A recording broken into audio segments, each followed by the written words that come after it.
श्री गणेशाय नमः। स्वस्ति श्री गणेशाय नमः। श्री सरस्वती नमः। श्री सीतारामचंद्र चरण कमलेभ्यो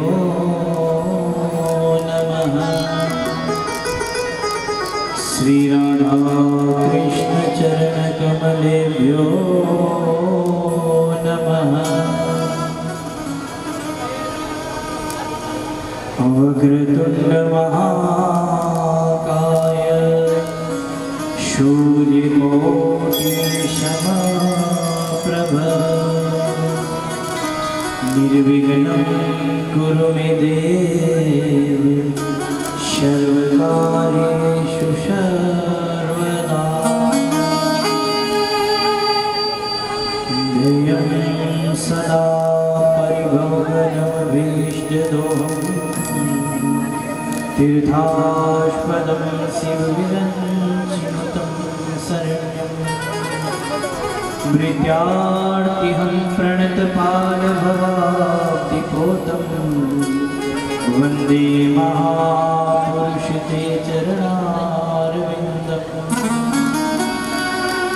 वंशी विभूषितकरानवनीतदाभात् पीताम्बरादरुणबिम्बफलाधरोष्ठात् पूर्णेन्दुसुन्दरमुखादरविन्दनेत्रात् कृष्णात् परं किमपि तत्त्वमहं न जाने।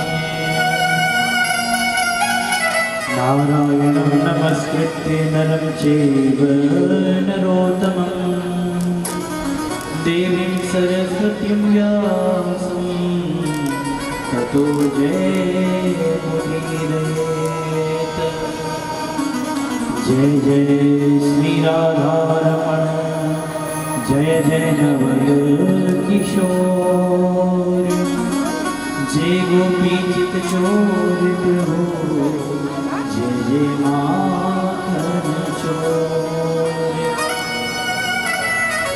आइए हनुमंत बिराजिए कथा कहूँ मति अनुसार प्रेम सहित गादी धरो विराजिए पवन कुमार। गुरुर्ब्रह्मा गुरुर्विष्णु गुरुर्देवो महेश्वर गुरुर्साक्षात् परब्रह्म तस्मै श्री गुरुवे नमः। मोरे मुकुट की झलक में अटक रयो मन मोरे श्री वृंदावन कुंज में मेरे बाके नंद किशोर। करुणामयी श्री स्वामिनी तुम पकड़ो मेरो हाथ दया करो हे लाडली जानो अपनो दास। कनक बेल श्री राधिका मांगो गोद पसार मन हृदय कुंज में तुम बसो लाडली लाल। बोली वृंदावन बिहारी लाल की श्री सीतारामचंद्र भगवान की श्री राधा कृष्ण भगवान की श्री हनुमान जी महाराज की सद्गुरुदेव भगवान की गोपाल भगवान की गौमात की श्रीमद्भागवत महापुराण की जय हो। जय जय श्री राधे जय जय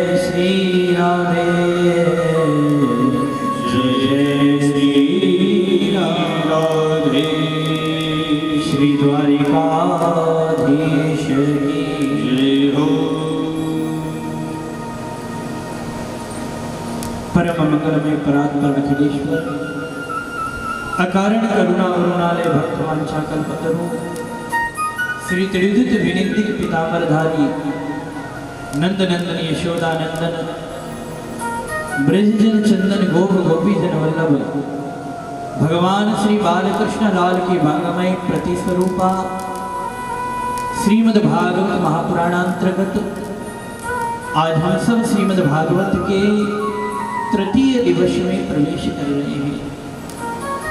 गोविंद की महती अनुकंपा और ठाकुर जी का दिव्य मंगलमय चरित्र श्रवण करने का हम सबको परम पावन सौभाग्य प्राप्त हो रहा है।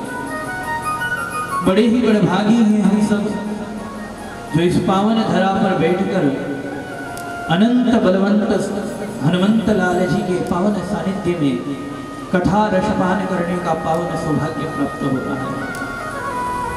तो आइए मन और वाणी को पवित्र करने के लिए कुछ क्षण हम सब ठाकुर जी की शरण लेंगे।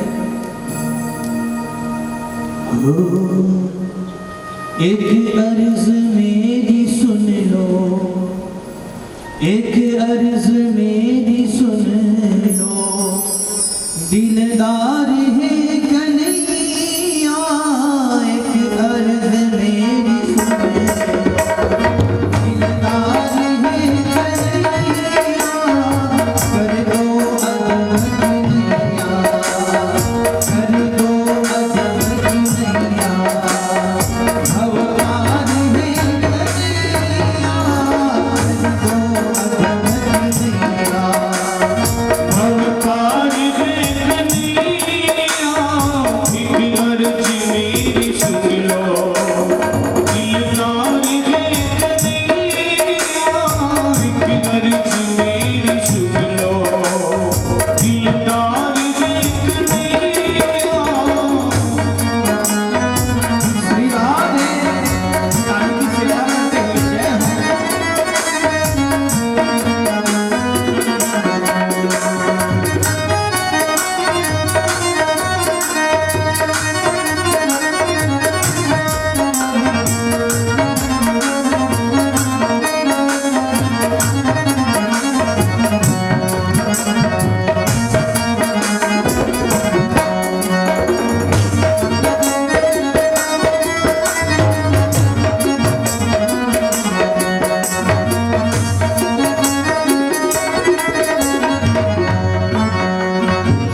बिंदु रत्न लेकर ख्वाहिश है कि मुझसे एक बिंदु रत्न लेकर बदले में दे दो अपना, अरे बदले में दे दो अपना, कुछ प्यार है कन्हैया, बदले में दे दो अपना, कुछ प्यार है कन्हैया। अर्ज मेरी सुन लो, दिलदार है कन्हैया, अर्ज मेरी सुन लो, दिलदार है कन्हैया। दो अब कन्हैया, दो अब कन्हैया, भगवान है कन्हैया, हर दो अदम की मैया, अवतार है कन्हैया। अर्ज मेरी सुन लो, दिलदार है कन्हैया, अर्ज मेरी सुन लो, दिलदार है कन्हैया। अर्ज मेरी सुन लो, दिलदार है कन्हैया। कर दो अदम की मैया, अवतार है कन्हैया। कर दो अदम की मैया, अवतार है कन्हैया। अर्ज मेरी सुन लो, दिलदार है कन्हैया। अर्ज मेरी सुन लो। वृंदावन बिहारी लाल की जय हो। अखिल कोटि ब्रह्मांड नायक परब्रह्म लीला पुरुषोत्तम नंद नंदन यशोदानंदन ब्रज जन चंदन गोप गोपी जन वल्लभ भगवान श्री बालकृष्ण लाल की भंगमय प्रतिस्वरूपा श्रीमद् भागवत महापुराण कल की कथा में हम सबने श्रवण किया। महाराज परीक्षित की सभा में सुखदेव जी पधारे और सुखदेव जी को परीक्षित एक ही प्रश्न कर रहे हैं। सुखदेव जी से जल्दी मरने वाले को क्या करना चाहिए?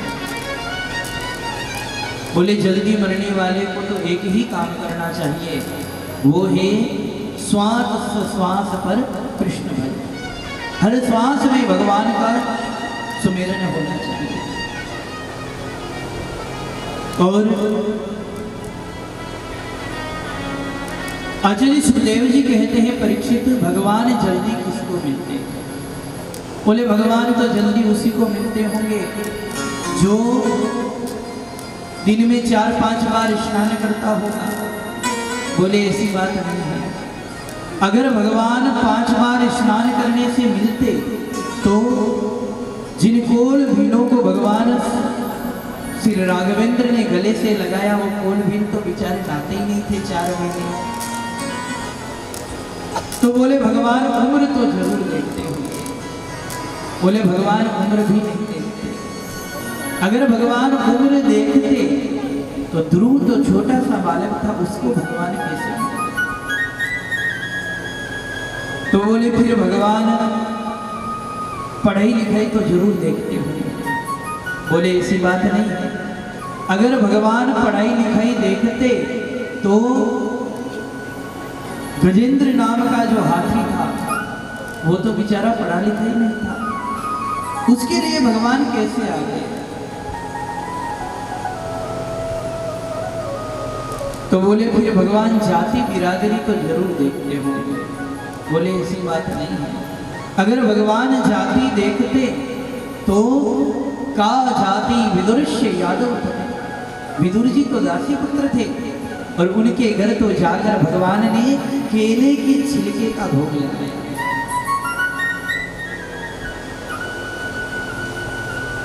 परीक्षित कहने लगे कि महाराज मेरे को भी एक प्रसंग सुनाइए, कैसे भगवान ने विदुर के घर जाकर के केले के छिलके का भोग लगाया।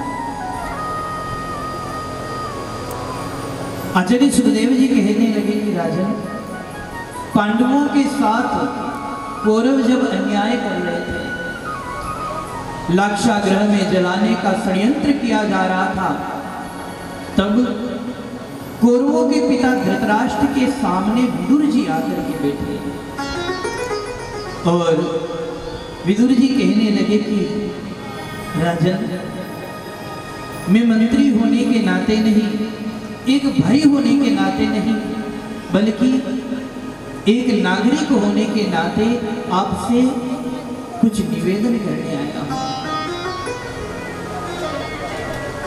निवेदन केवल इतना ही है राजन कि अन्याय की बेल पर कभी अमृत का फल नहीं आ सकता, और अन्याय की बेल कभी हरी भरी नहीं हो सकती। पांडवों के साथ तुम्हारे जो पुत्र अन्याय कर रहे हैं उनको रोकिए। पांडव कमजोर नहीं है, वो केवल तुम्हारा आदर करते हैं, इसलिए कुछ बोलते नहीं है। और देखिए राजन, अगर एक नगर को नष्ट करने से यदि पूरा देश सुरक्षित रहता है तो उस नगर को नष्ट कर देना चाहिए, और एक गांव को नष्ट कर देने से पूरा प्रांत यदि सुखी है तो उस गांव को नष्ट कर देना चाहिए, और एक घर को नष्ट करने से पूरा गांव यदि सुरक्षित है तो उस घर को भी नष्ट कर देना चाहिए। और परिवार में एक आदमी को त्याग देने से यदि पूरा परिवार सुरक्षित है तो उस आदमी का त्याग कर देना चाहिए। और राजन, दुर्योधन जो है तुम्हारे परिवार में एक कलंक पैदा हुआ है, ये आपके परिवार को विनाश के कगार पर ले जाने वाला है। रोकिए इसको। इसकी बुद्धि को शकुनी ने विकृत बना दिया है, आप रोक दीजिए इसको। ये बात हो रही थी तब तक दुर्योधन वहां पर पहुंच गया। दुर्योधन ने जैसे ये बात सुनी, दुर्योधन कहने लगा, क्यों दासी पुत्र, मेरे घर में रहते हो और मेरे प्रति मेरे पिता महाराज को भड़का रहे हो, जिस थाली में खाते हो उसी में छेद करते हो, चले जाओ यहां से।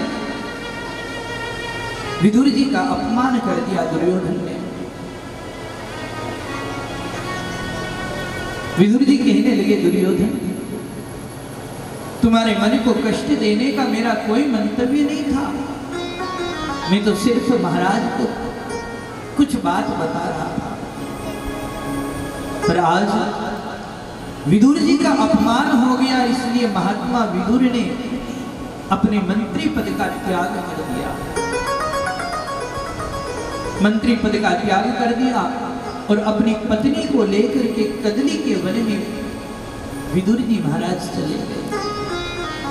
कदली के वन में जाकर बड़ी सुंदर पर्णकुटी बनाई आज विदुर जी, और विदुर जी महाराज उस पर्णकुटी में निवास कर रहे हैं।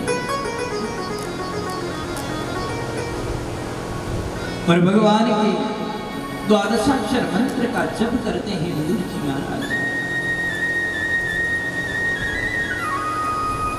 लेकिन कुछ दिनों बाद आज विदुर जी महाराज बैठे थे, इतने में विदुर जी की पत्नी जो है विदुर जी के पास आई और कहने लगी कि स्वामी, आज हस्तिनापुर इतना सज क्यों रहा है? देखिए हस्तिनापुर कितना सज रहा है, दुल्हन की तरह सज रहा है, आज क्या बात है? विदुर जी कहने लगे, देवी, आज मेरे द्वारिकाधीश की रथ यात्रा हस्तिनापुर में आ रही है।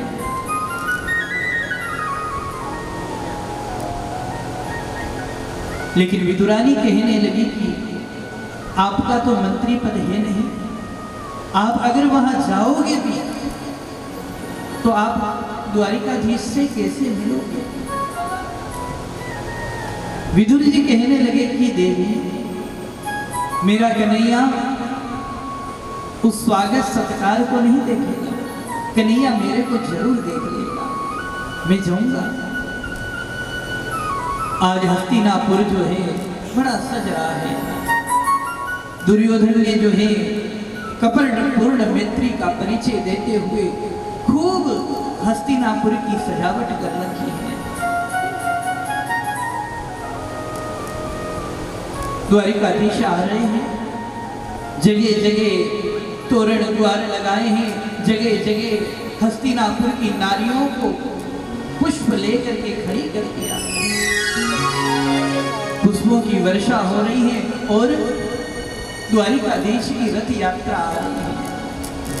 इधर विदुर जी महाराज जो है, बड़ी भीड़ लगी हुई है चारों तरफ। विदुर जी महाराज भी उस भीड़ में पीछे खड़े हैं। जैसे मेरे कन्हैया आए और द्वारिकाधीश ने आज उन बरसने वाले को नहीं देखा, कन्हैया ने तो विदुर जी को देखा। और देखिए, जैसे ही एक भक्त और भगवान की नजर जब आपस में मिली तो नजर ही नजर में बात हो गई। अब तो जैसे ही द्वारिकाधीश आए और इधर जो है दुर्योधन ने एक बड़ा सुंदर मंच बना रखा है, बड़ा सुंदर मंच बनाया हुआ है और उस मंच के ऊपर बहुत से सुवर्ण के सिंहासन लगे हैं और उन सिंहासनों के मध्य में एक मणिमय सिंहासन लगा रखा है। द्वारिकाधीश आए और द्वारिकाधीश को उस मणिमय सिंहासन के ऊपर विराजमान किया। इधर लाखों नरनारियों की भीड़ लगी है, विदुर जी महाराज भी उस भीड़ में खड़े हैं। सब लोग ऊपर बैठे हैं, पर विदुर जी का मंत्री पद नहीं है अब, इसलिए विदुर जी महाराज जितने लोग नीचे बैठे हैं उन्हीं के साथ में विदुर जी बैठे हैं।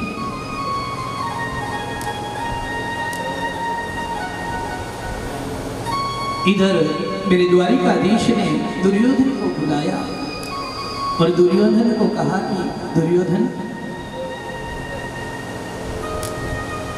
मैंने तेरे को हमेशा सुयोधन कहा है, दुर्योधन नहीं कहा कभी तेरे को। आज मैं एक बात पूछना चाहता हूं तेरे से। द्वारिकाधीश कहने लगे, दुर्योधन एक बात बताओ, क्या पांडव तुम्हारे भाई हैं? बोले हाँ मेरे भाई हैं। बोले क्या तुम्हारे सगे भाई हैं? बोले हाँ हमारे सगे भाई हैं। तो द्वारिकाधीश कहने लगे, फिर आधे राज्य के अधिकारी ये भी तो हुए ना। जैसे ही आधे राज्य की बात कही, दुर्योधन तुरंत तन करके खड़ा हो गया और कहने लगा, सुच्च ग्रेदेव दास्यामि बिना युद्धेन केशव।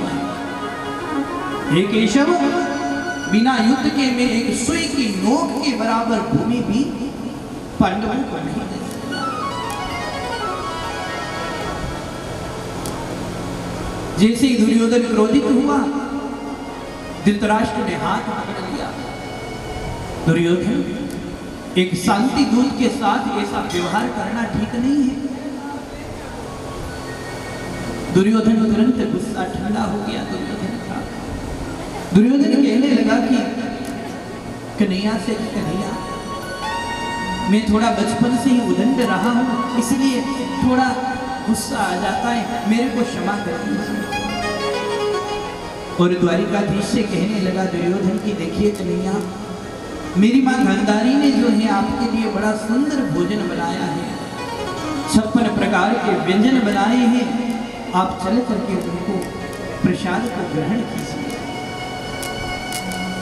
द्वारिकाधीश कहने लगे कि देखिए दुर्योधन, भोजन हमेशा दो ही स्थिति में किया जाता है।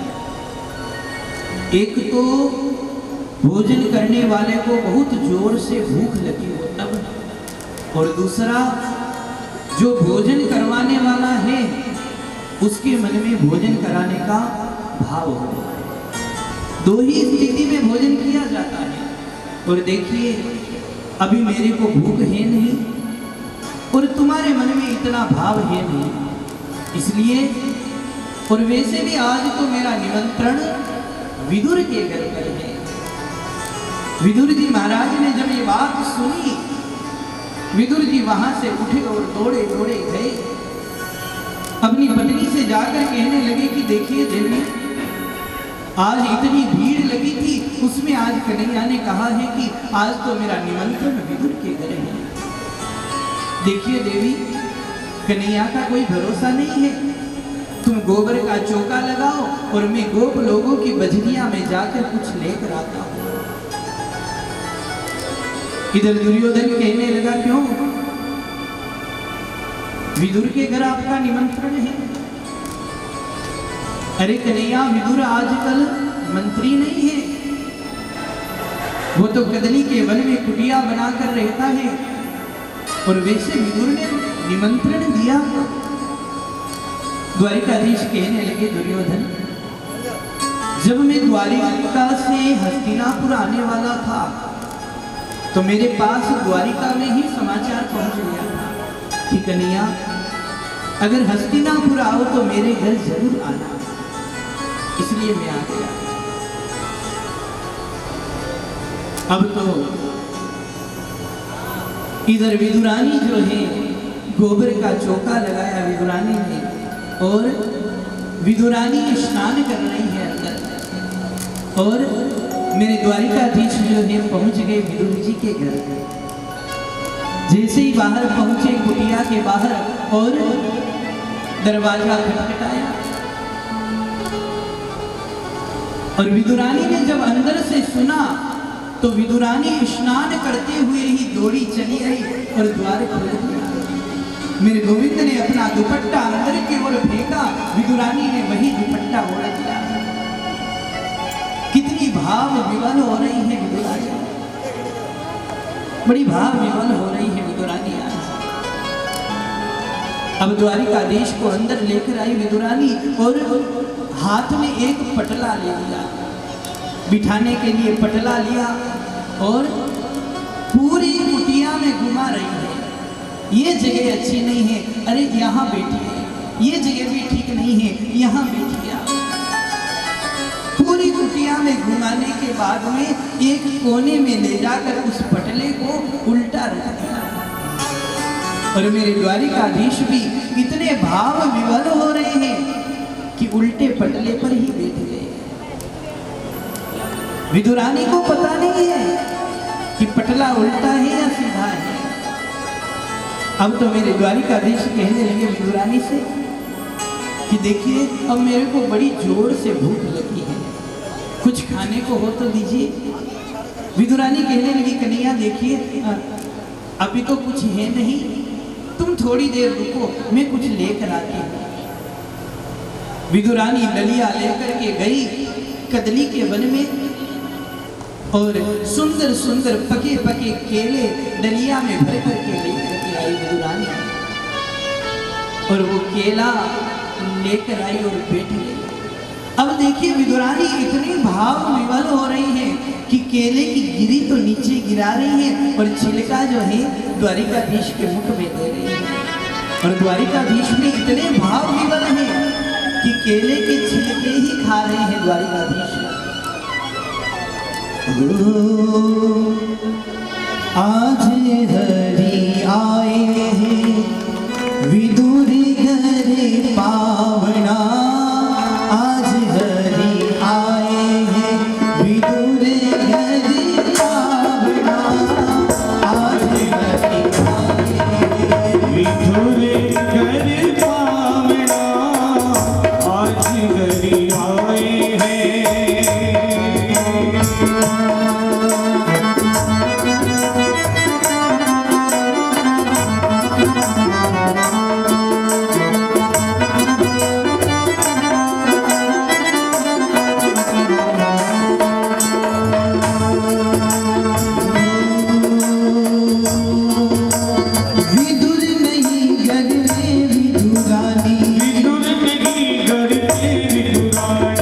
आवत देखे सारंग प्राणी,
विदुर घर आए, हमारे खोटे वचन सुनाए, हमारे खोटे वचन सुनाए, छिलका देत श्याम मुख माही, छिलका देत श्याम मुख माही, कहाँ गवाई भावना, आज घर आए विदुर घर भावना, आज घर आए विदुर घर भावना, आज घर आए।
का भोग लगा रहे हैं। विदुरानी भी इतनी भाव विवल हो गई हैं कि द्वारिकाधीश को केले के छिलके खिला रही है। इतने में विदुर जी महाराज जो है गोप लोगों की बजरिया में गए हुए थे। कुछ मिष्ठान लेकर के विदुर जी आ गए। विदुर जी जैसे ही आए और कहने लगे, विदुर जी की देवी तुम जल्दी जल्दी तैयारी करो, द्वारिकाधीश पता नहीं कब आ जाए। विदुरानी कहने लगी कि वो तो अंदर बैठे हैं। विदुर जी ने जाकर के देखा तो मेरे द्वारिकाधीश केले के छिलके खा रहे हैं। विदुर जी कहने लगे, देवी ये तुम क्या कर रहे हो? आज इतने बड़े भाग्य हैं हमारे जो द्वारिकाधीश हमारी कुटिया में पधारे और तुम केले के छिलके खिला रही हो। विदुरानी को पता ही नहीं था अभी तक कि मैं केले के छिलके खिला रही हूँ। विदुरानी कहने लगी, मैं क्या केले के छिलके खिला रही थी भगवान को? अब देखिए यहाँ पर द्वारिकाधीश को भी पता नहीं है कि वो केले के छिलके खा रहे थे। विदुर जी कहने लगे, कन्हैया क्षमा करना, आप हमारी कुटिया में आए और केले के छिलके खिला रहे आपको। विदुर जी महाराज ने एक लड्डू निकाला और लड्डू निकाल कर कन्हैया के मुख में दे दिया। थोड़ा सा लड्डू खाया कन्हैया ने और हाथ पकड़ लिया। द्वारिकाधीश कहने लगे, विदुर जी देखिए जो स्वाद उस केले के छिलके में था वो स्वाद इस लड्डू में नहीं है। वो स्वाद इस लड्डू में नहीं है। सुखदेव जी कहते हैं, राजन यदि परमात्मा बिरादरी को देखते तो विदुर जी के घर जाकर केले के छिलके का भोग नहीं लगाते। और एक बात और कहूं, भगवान जब अपनी लीला को संपन्न करके जा रहे थे तो भगवान ने किसी को याद नहीं किया। उद्धव जी ने श्री कृष्ण से प्रश्न किया कि भगवान आपके 24 अवतार हुए हैं, जगह जगह आपने भोजन ग्रहण किया, आप कृपा करके बताइए कि आपको भोजन करने में ज्यादा आनंद कहाँ आया? द्वारिकाधीश कहने लगे कि उद्धव मेरे 24 अवतार हैं, पर मेरे को भोजन करने में 2 ही जगह आनंद आया। और वो 2 जगह कौन सी है? एक तो राम अवतार में बिल्ली के हाथ के झूठे बेल खाए और दूसरा विदुर जी के घर पर विदुरानी के हाथ के केले के छिलके खाए। 2 जगह मेरे को भोजन करने में जो आनंद आया वो आनंद कहीं नहीं आया, क्योंकि भगवान कहते हैं कि भाव का भूखा हूं मैं और भाव ही एक सार है, भाव से भजता मुझे भव से बेड़ा पार। भगवान तो भाव के भोगे हैं और मेरे गोविंद के नेत्र आज सजग हो गए। उद्धव से बोले कि उद्धव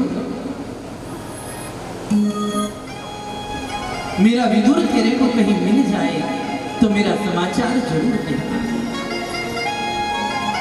आज उद्धव जी महाराज भगवान से आज्ञापित होकर के गए।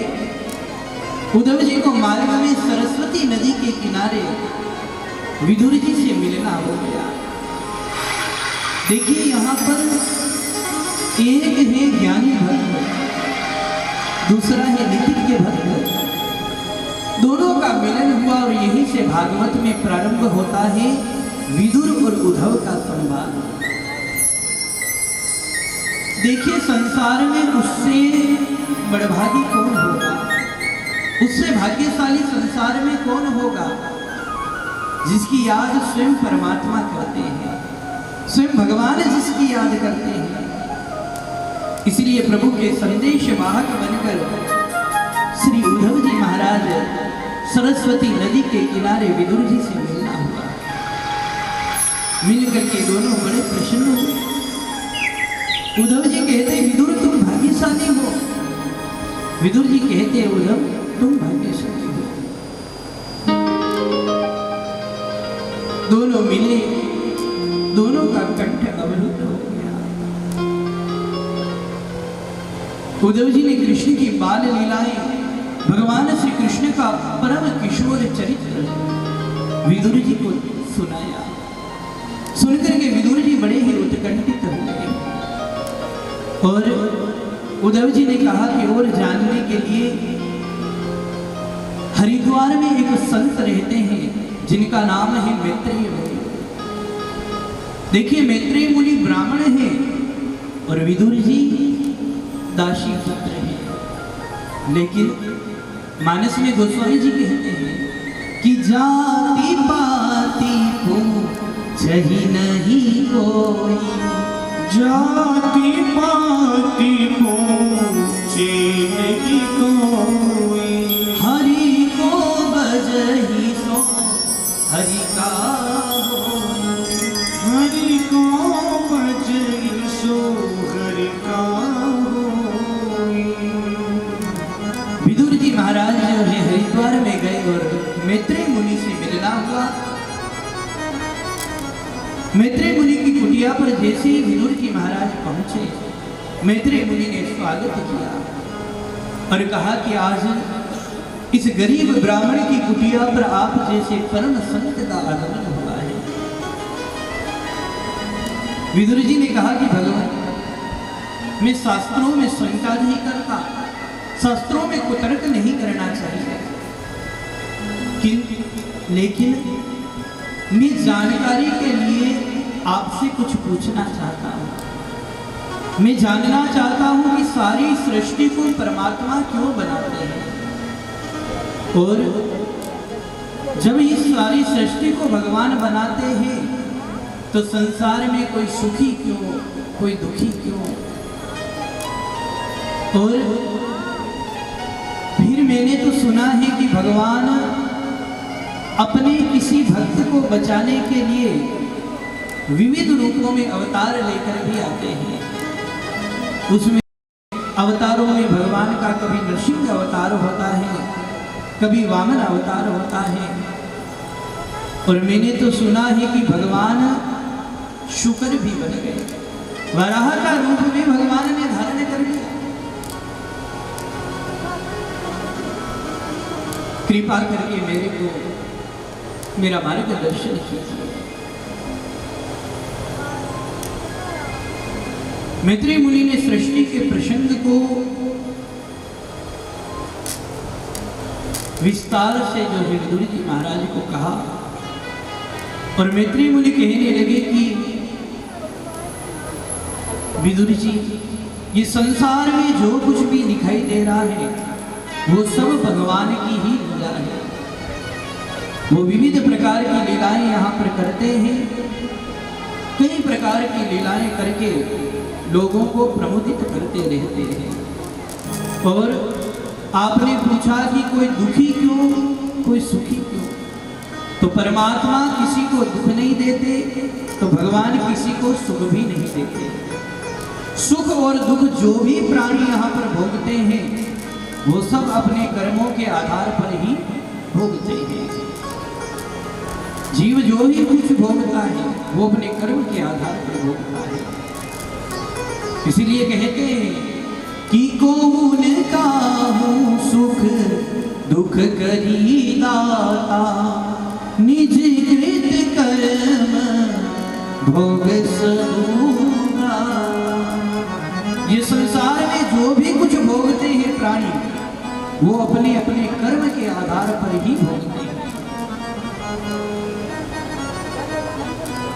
और विदुर जी आपने पूछा कि किसी व्यक्ति को बचाने के लिए परमात्मा अवतार लेकर के आते हैं, तो देखिए जो वेद के अनुसार जो व्यक्ति आचरण कर रहा है उस व्यक्ति को अगर कोई कष्ट पहुंचाता है तो उस सत्कर्म करने वाले व्यक्ति को यदि कोई कष्ट पहुंचाता है तो ऐसे व्यक्ति की सुरक्षा के लिए भगवान अवतार लेकर के आते हैं। अवतारों में भगवान ने वराह का रूप भी धारण किया, भगवान शुक्र भी बन गए। इसका भी एक विचित्र कारण है। कश्यप महाराज की 13 पत्नियां थी, उनमें दीति जो है सबसे बड़ी थी। एक दिन दीति ने कश्यप से कहा कि मेरी सभी बहनें पुत्रवती हैं, मेरे को भी पुत्र चाहिए।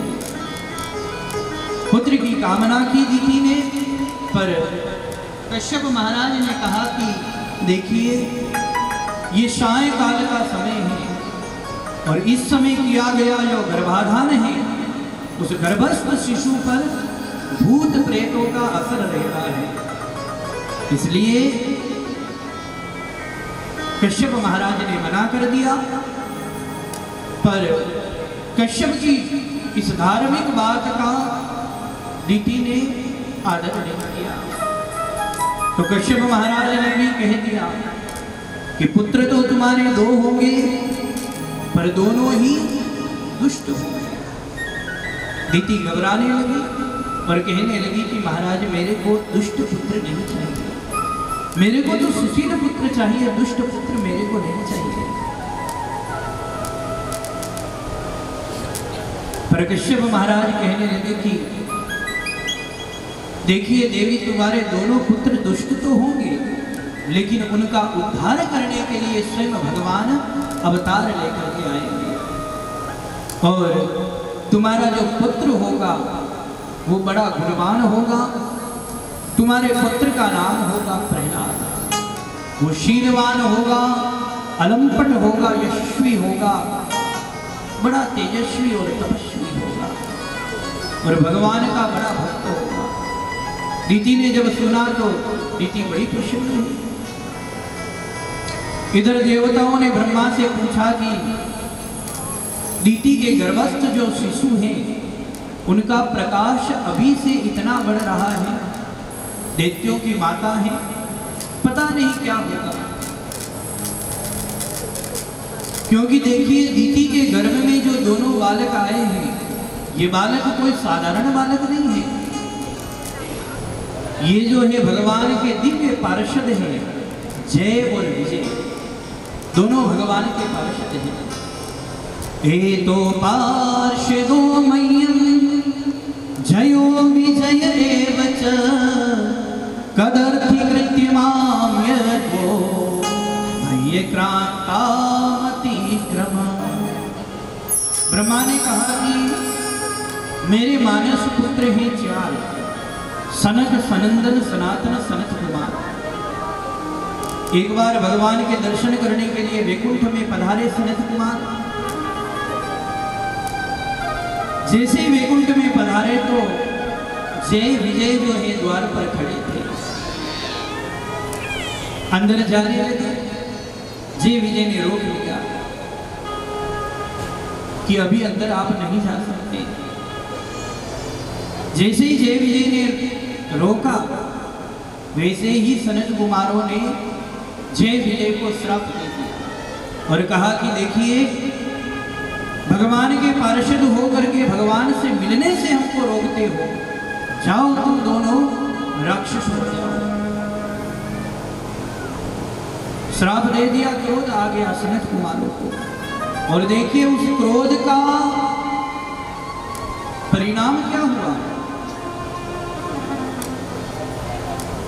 इतनी सी देर क्रोध करने से जितना सत्कर्म किया था सनत कुमारों ने, जितनी तपस्या की थी वो सब नष्ट हो गई। 1 मिनट के ही क्रोध से सब नष्ट हो गया। जैसे ही श्राप दिया जय विजय चरणों में गिर गए। सनत कुमार कहने लगे कि देखिए राक्षस तो तुम हो जाओगे, लेकिन तुम्हारा उद्धार करने के लिए स्वयं भगवान अवतरित होकर के आए। इधर भगवान सब समझ गए तो स्वयं द्वार पर आकर के सनत कुमारों को दर्शन दिया। सनत कुमारों के मन में बड़ी ग्लानि हुई, हमने क्रोध क्यों किया। बड़ी ग्लानि हुई सनत कुमारों को, और पुनः जो है बद्रीनाथ धाम में चले गए और जाकर के वहां तपश्चर्या प्रारंभ कर दी।